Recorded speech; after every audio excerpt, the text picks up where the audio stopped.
Psaume 69, versets 2 à 22. Sauve-moi, ô Dieu, car les eaux me viennent à la gorge. J'enfonce dans la boue des profondeurs sans pouvoir tenir. Je descends au fond des eaux, un courant m'emporte. Je me fatigue à force de crier, mon gosier est brûlant. Mes yeux s'épuisent à attendre mon Dieu. Ils sont plus nombreux que les cheveux de ma tête, ceux qui me détestent sans raison. Ils sont puissants, ceux qui veulent me détruire, me réduire au silence, qui sont à tort mes ennemis. Ce dont je n'ai dépouillé personne, il faut que je le restitue. Ô Dieu, tu connais mon imbécilité et mes torts ne te sont pas cachés. Que ceux qui t'espèrent ne soient pas honteux à cause de moi. Seigneur, Dieu des armées. Que ceux qui te cherchent ne soient pas confus à cause de moi, Dieu d'Israël. Car c'est pour toi que je supporte les outrages, que la confusion me couvre le visage. Je suis devenu un inconnu pour mes frères, un étranger pour les fils de ma mère. Car la passion jalouse de ta maison me dévore, et les outrages de ceux qui t'outragent tombent sur moi. Je pleure, je jeûne, et cela me vaut des outrages. Je prends un sac de vêtements, pour vêtements, et je deviens pour eux une fable. Ceux qui sont assis à la porte de la ville bavardent contre moi, et les buveurs d'alcool me mettent en chanson. Moi, je t'adresse ma prière, Seigneur. Que le temps soit favorable, ô Dieu, par ta grande fidélité. Réponds-moi par ta loyauté, par ton salut. Délivre-moi de la boue et que je n'enfonce plus. Que je sois délivré de ceux qui me détestent du tréfonds des eaux. Que le courant de l'eau ne m'emporte pas, que les profondeurs ne m'engloutissent pas, et que le puits ne se referme pas sur moi. Réponds-moi, Seigneur, car ta fidélité est bonne. Selon ta grande compassion, tourne-toi vers moi, et ne te détourne pas de moi, ton serviteur. Puisque je suis dans la détresse, réponds-moi vite. Approche-toi de moi, assure ma rédemption. Libère-moi à cause de mes ennemis. Toi, tu connais mon déshonneur, ma honte, ma confusion. Tous mes adversaires sont devant toi. Le déshonneur me brise le cœur et je suis malade. J'espère un signe de pitié, mais rien. Des consolateurs, et je n'en trouve pas. Ils mettent du poison dans ma nourriture, et pour apaiser ma soif, ils me font boire du vinaigre.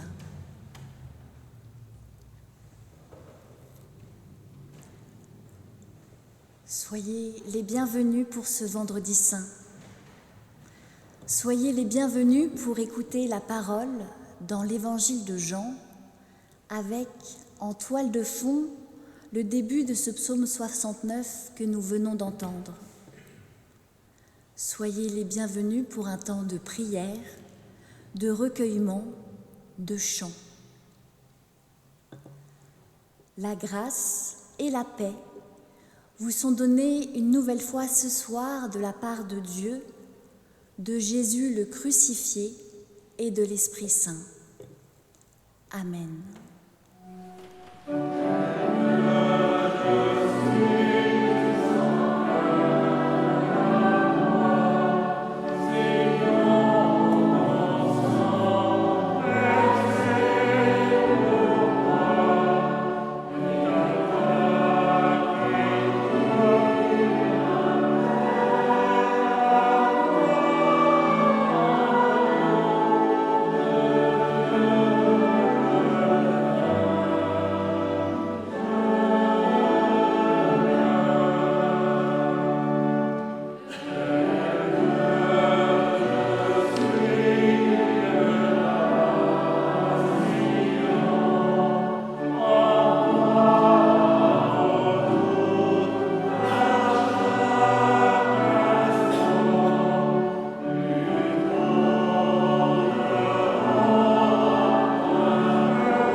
Donc, dans l'évangile de Jean, au chapitre 18, à partir du verset 19,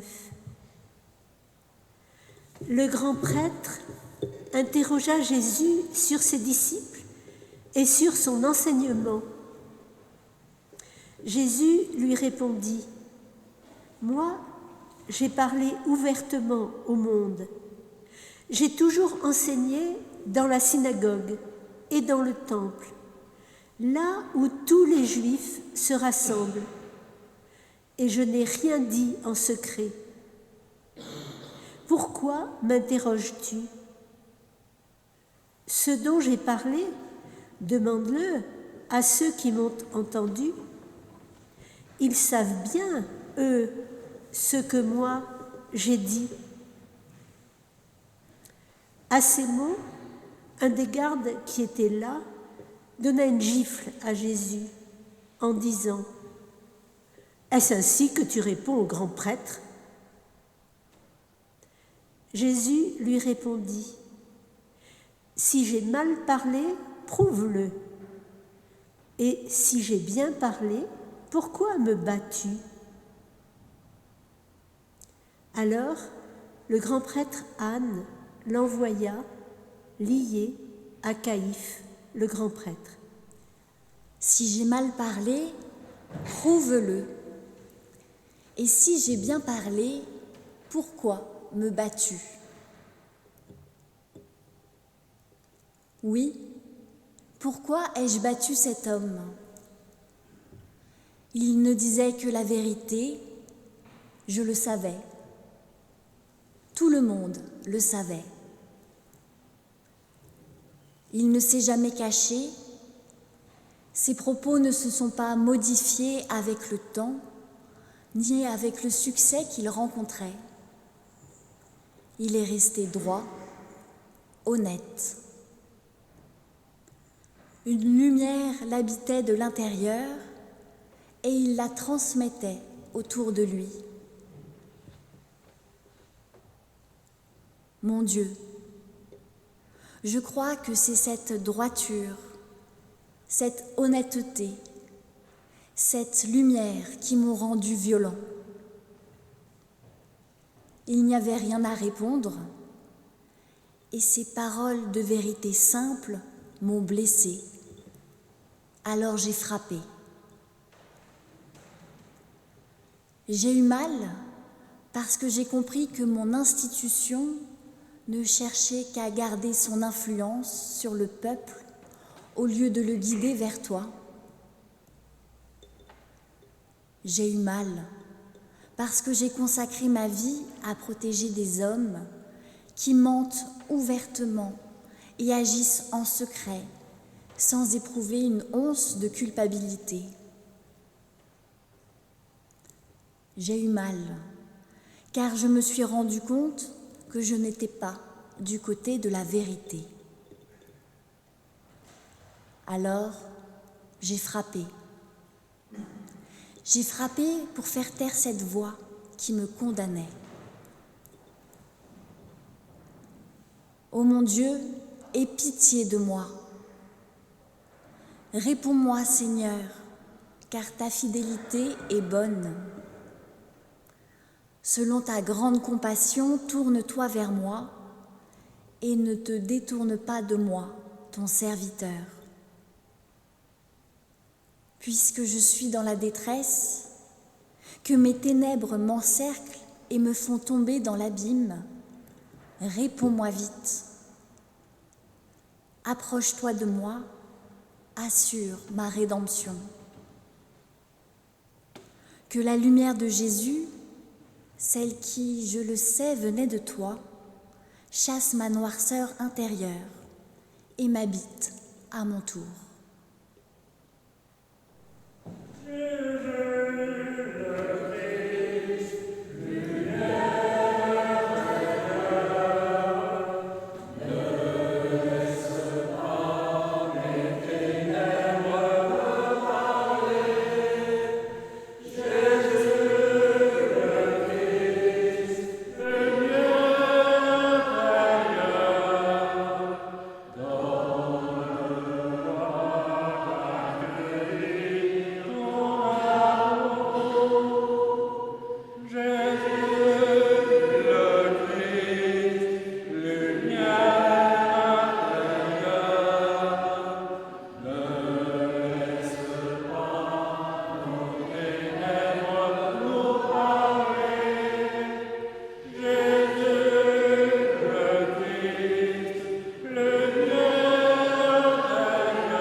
Pierre se tenait là et se chauffait.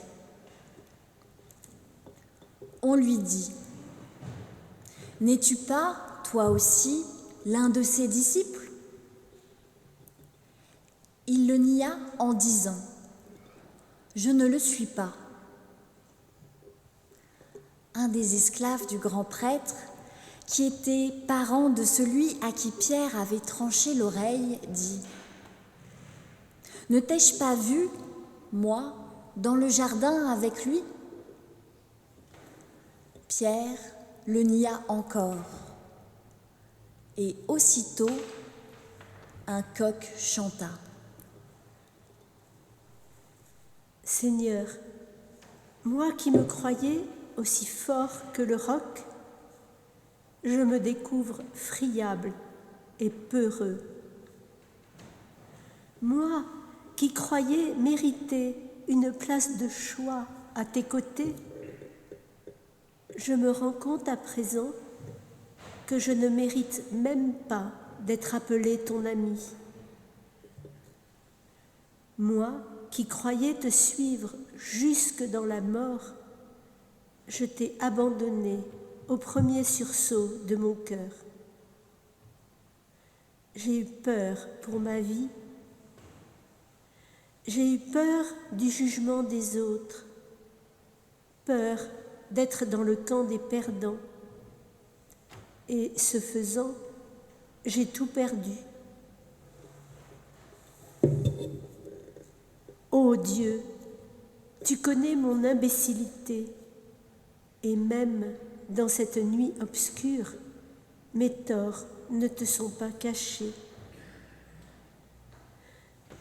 Que ceux qui t'espèrent ne soient pas honteux à cause de moi, Seigneur, Dieu de mon Maître. Que ceux qui te cherchent ne soient pas confus à cause de moi, Dieu d'Israël. Toi, tu connais mon déshonneur, ma honte, ma confusion. Tous mes adversaires sont devant toi. Le déshonneur me brise le cœur et je suis malade. J'espère un signe de pitié, mais rien. Des consolateurs, et je n'en trouve pas. Pardonne-moi, Seigneur. Libère-moi de la honte qui me paralyse. Sauve-moi de moi-même. Seul, purifie-moi, je t'en supplie. Seul, je ne puis rien. Seul, je ne suis qu'un peu de terre destinée à redevenir poussière.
chez Caïphe, ils emmènent Jésus au prétoire.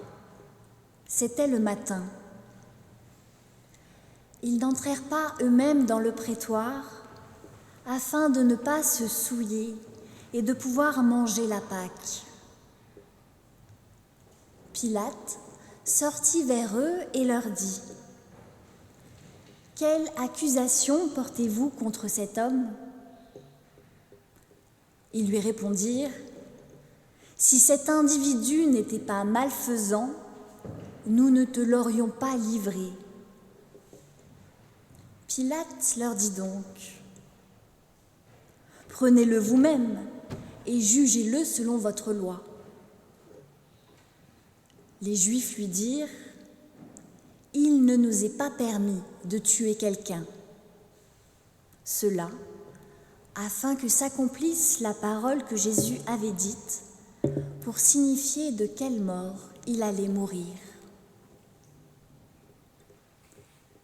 Pilate entra dans le prétoire, appela Jésus et lui dit : « Es-tu le roi des Juifs, toi ? » Jésus lui répondit : « Est-ce de toi-même que tu dis cela, ou bien est-ce d'autres qui te l'ont dit de moi ? » Pilate répondit : « Suis-je donc juif, moi ? C'est ta nation et tes grands prêtres qui t'ont livré à moi. Qu'as-tu fait ? » Jésus répondit : « Ma royauté n'est pas de ce monde. Si ma royauté était de ce monde, mes gens auraient combattu pour que je ne sois pas livré aux Juifs. En fait, ma royauté n'est pas d'ici. »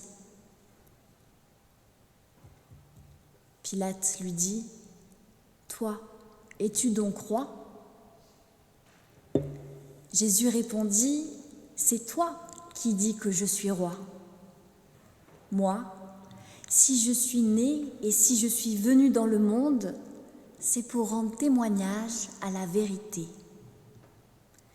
Quiconque est de la vérité entend ma voix. » Pilate lui dit : « Qu'est-ce que la vérité ? »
Qu'est-ce que la vérité ? La vérité existe-t-elle en ce monde ? Partout où je pose mon regard, je vois des vérités différentes qui se contredisent et s'affrontent. Il y a la vérité des puissants qui croient qu'ils ont le pouvoir parce qu'ils ont été choisis par les divinités. La vérité des petits qui, de par leur faiblesse, se disent justes. La vérité de l'accusé qui crie son innocence et celle de l'accusateur qui demande justice.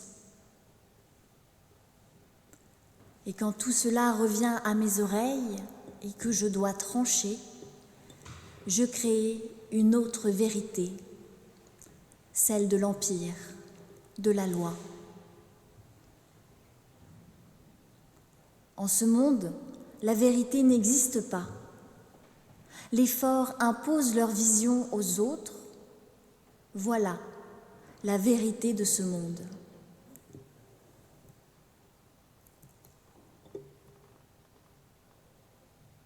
Mais Jésus n'a pas parlé de ce monde. Il ne m'a pas parlé des vérités que font et défont les êtres humains à leur guise. Il m'a parlé d'une autre vérité. Pourquoi vient-on au monde ?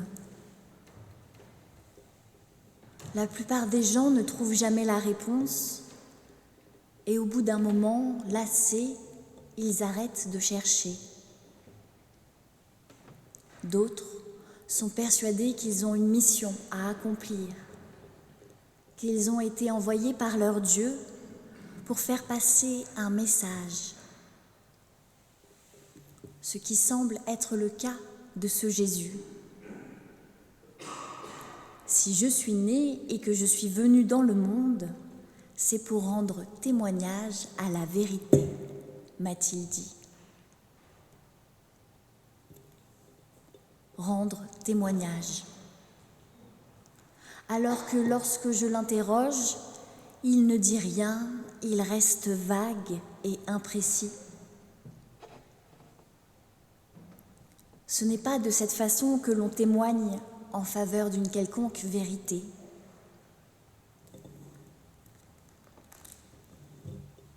Il n'a pas eu l'air surpris de se retrouver devant moi, et s'il s'y attendait, alors il aurait dû préparer un propos, une défense, un message, quelque chose au lieu de me demander mon avis sur sa prétendue royauté. Ma royauté n'est pas d'ici. Cet homme n'a pas l'air dangereux. Il ressemble à un agneau, doux et serein, comme s'il savait quelque chose que j'ignore.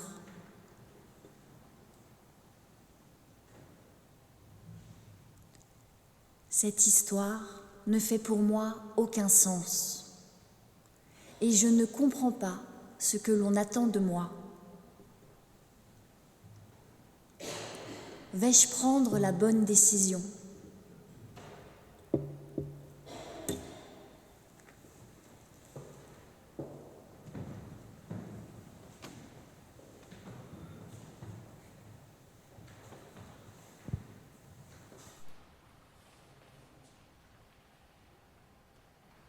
Nous continuons à lire l'Évangile de Jean. Après avoir dit cela, Pilate sortit de nouveau vers les Juifs et leur dit : « Moi, je ne trouve aucun motif de condamnation en lui. Comme il est d'usage chez vous que je vous relâche quelqu'un pour Pâques, décidez donc, vous relâcherai-je le roi des Juifs ? Alors ils se mirent à crier, pas cet individu, mais Barabbas. Or, Barabbas était un bandit. Alors, Pilate prit Jésus et le fit fouetter. Les soldats tressèrent une couronne d'épines qu'ils lui mirent sur la tête et ils l'habillèrent d'un vêtement pourpre. Ils venaient à lui en disant « Bonjour, roi des Juifs !» et ils lui donnaient des gifles.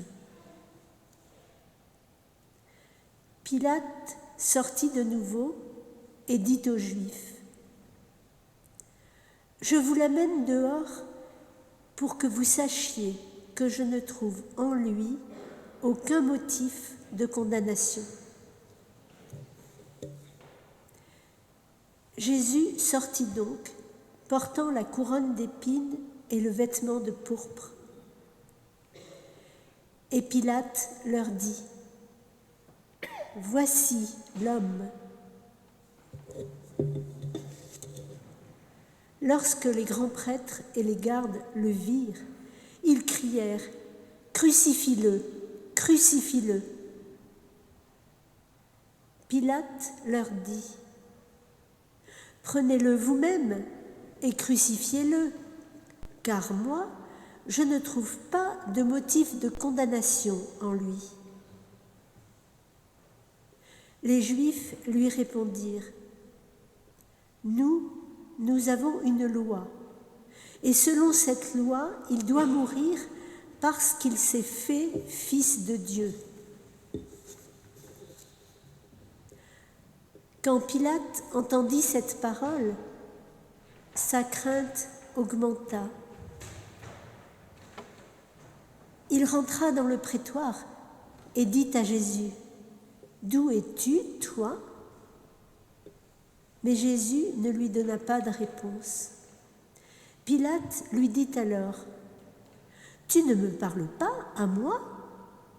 Ne sais-tu pas que j'ai le pouvoir de te relâcher comme j'ai le pouvoir de te crucifier ?» Jésus lui répondit « Tu n'aurais sur moi aucun pouvoir s'il ne t'avait été donné d'en haut. C'est pourquoi celui qui me livre à toi est coupable d'un plus grand péché. » Dès lors, Pilate cherchait à le relâcher. Mais les Juifs crièrent « Si tu le relâches, tu n'es pas ami de César.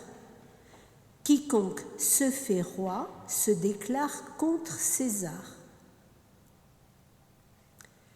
Après avoir entendu ces paroles, Pilate amena donc Jésus dehors et s'assit au tribunal, au lieu dit le pavé, en hébreu Gabbatha. C'était le jour de la préparation de la Pâque, vers la 6e heure. Il dit aux Juifs « Voici votre roi !» Mais ils s'écrièrent « À mort, crucifie-le !» Pilate leur dit « Vais-je crucifier votre roi ?» Les grands prêtres répondirent « Nous n'avons pas d'autre roi que César. » Alors, il le leur livra pour qu'il soit crucifié.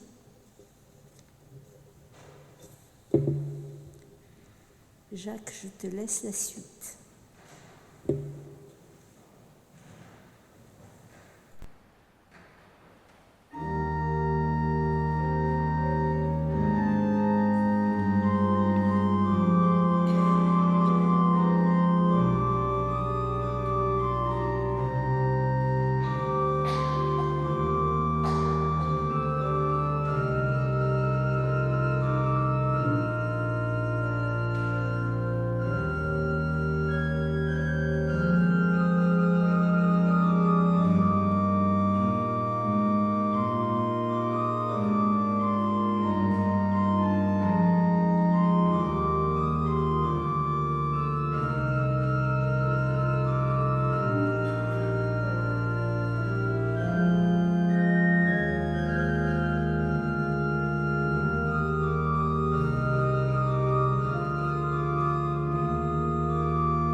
Ils prirent donc Jésus. Portant lui-même la croix, il sortit vers le lieu qu'on appelle le crâne, ce qui se dit en hébreu Golgotha. C'est là qu'ils le crucifièrent, et avec lui 2 autres, un de chaque côté et Jésus au milieu. Pilate fit aussi un écriteau qu'il plaça sur la croix. Il y était inscrit « Jésus le Nazoréen, le roi des Juifs ». Beaucoup de Juifs lurent cet écriteau parce que le lieu où Jésus fut crucifié était proche de la ville. L'inscription était en hébreu, en latin et en grec. Les grands prêtres des Juifs dirent à Pilate « N'écris pas le roi des Juifs, mais celui-là a dit « Je suis le roi des Juifs ». Pilate répondit « Ce que j'ai écrit, je l'ai écrit. »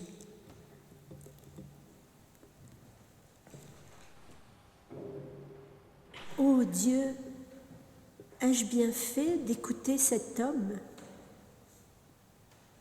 Lui ai-je permis de rendre témoignage à la vérité? Ai-je vraiment fait sa volonté en le laissant mourir? En cédant au désir des grands prêtres de le crucifier, mais en refusant de changer l'inscription que j'ai fait poser? Le roi des Juifs, il l'était assurément. On ne s'acharne pas ainsi sur un simple guérisseur. Et puis, quelque chose émanait de lui, quelque chose qui dérangeait les autorités juives. Une lumière dans les ténèbres, une paix au milieu de la violence, un passage malgré tout. Des condamnés à mort, j'en ai vu tellement, et il y en aura tellement après moi. Des guerres infinies, des combats pour imposer sa vérité aux autres, des coupables qui se croient innocents et des innocents qui se savent coupables devant Dieu. Tout cela durera tant que l'homme dominera la terre. Mais un condamné comme ce Jésus, je n'en avais jamais vu.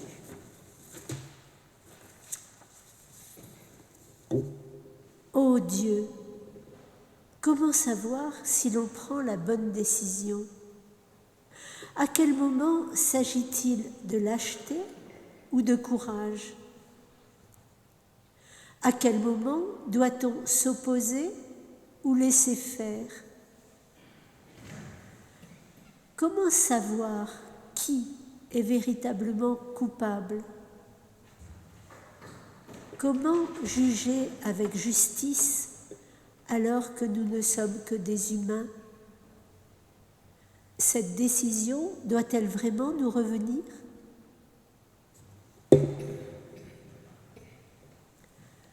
Ô Dieu, je suis assaillie par le doute et je demande pardon si j'ai mal agi. Au milieu des ténèbres qui m'habitent, je me surprends à espérer que quelque chose se passe. Quelque chose qui brise les taux de la mort, quelque chose qui sauve l'humanité des forces obscures qui l'enferment, quelque chose qui ouvre un passage vers une vie nouvelle. le roi des Juifs. Si sa royauté n'était pas de ce monde, de quel monde parlait-il ? Ô Dieu, je me sens petit et ignorant. Je prie pour que votre volonté soit faite sur la terre comme au ciel. Dans ce monde complexe, aux enjeux multiples et à la vérité cachée, que puis-je faire sinon tenter du mieux possible d'appliquer votre volonté et d'espérer en vous ? La ténèbre n'est point ténèbre devant toi, la nuit comme le jour est lumière.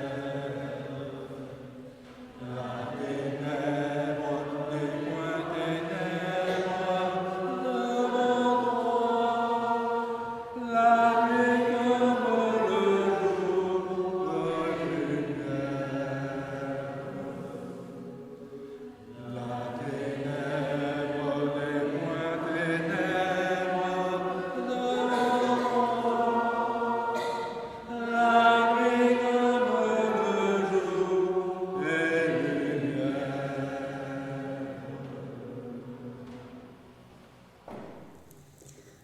Je vous invite à vous lever.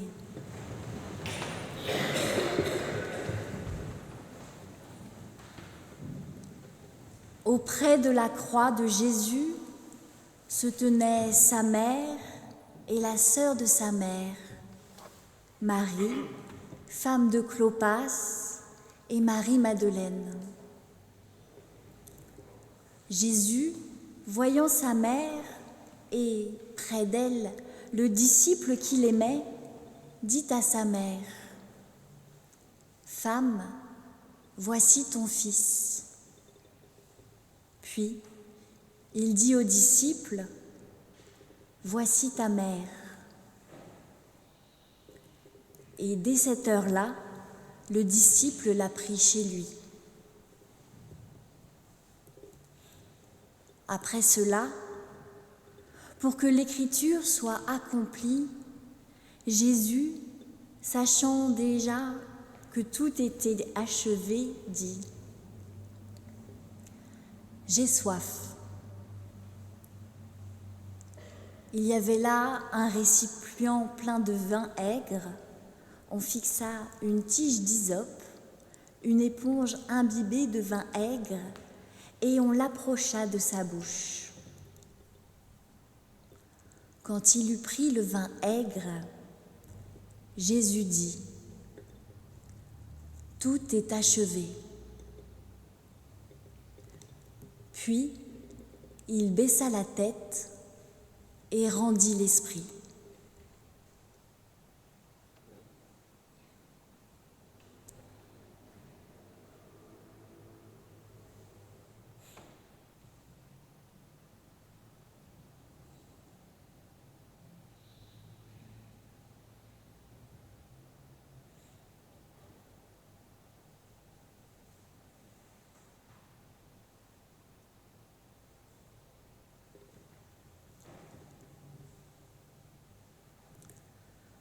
Tout est achevé.